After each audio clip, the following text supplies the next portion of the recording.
পটল খেতে অনেকেই পছন্দ করে না, কেননা পটলের মধ্যে বিচি থাকে। বাচ্চা থেকে বড় অনেকেরই অপছন্দের জিনিস হচ্ছে পটল। সেই পটলকে আজ আমি পটল ভাপা বানাবো। সবার প্রথমে পটলগুলোকে কেটে নিয়ে মুখটাকে বাদ দিয়ে এবার এর মধ্যে বিচিগুলোকে আমি আলাদা করে নিয়েছি। মিক্সির মধ্যে পেঁয়াজ, রসুন, আদা, কাঁচা লঙ্কা পেস্ট করে নিচ্ছি।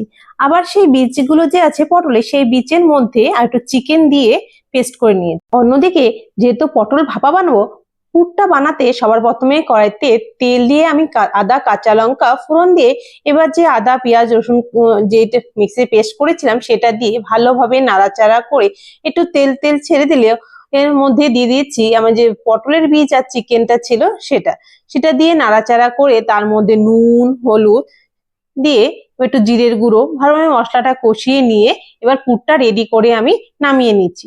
অন্যদিকে এই যে পটলগুলো আছে সেই পটলগুলো ঠান্ডা হওয়ার পর হাত দিয়ে চেপে চেপে সেই পুরটা ঢুকিয়ে নিচ্ছি।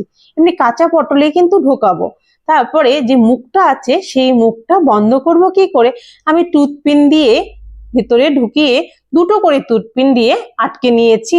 এইভাবেই এক এক করে সবগুলো পটল সবার প্রথমে আমি পুর ঢুকিয়ে নিচ্ছি।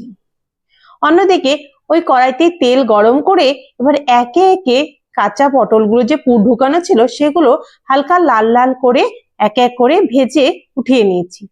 কড়াইতে কালো জিরা ফোড়ন দিয়ে এবার কাঁচা লঙ্কার পোস্ত বাটা দিয়ে এবার স্বাদ মতো নুন, হলুদ ভালোভাবে কষিয়ে নেওয়ার পর পোস্তটা এবার পোস্ত ধোয়া জলটা দিয়ে একটু নাড়াচাড়া করে একটু এইবার যে গ্রেভিটা কিছু ছিল চিকেনের সেটা দিয়ে দিচ্ছি, কেননা তাহলে ঝোলটা ভীষণ মাখো মাখো হবে। সেই পোস্তর মধ্যে এবার একে একে ভাজা পটলগুলো দিয়ে কিছুক্ষণ ঢাকা দিয়ে নাড়াচাড়া করে রেখে দেবো, কেননা পটলটা সেদ্ধ হওয়ার ব্যাপার আছে। তো একদম ধিমি আঁচে করবো যাতে পটলের মুখটা খুলে না যায়। ওপর থেকে স্বাদ মতো মিষ্টি একটু ঘি ছিটিয়ে নামিয়ে নিলেই তৈরি হলে পটল।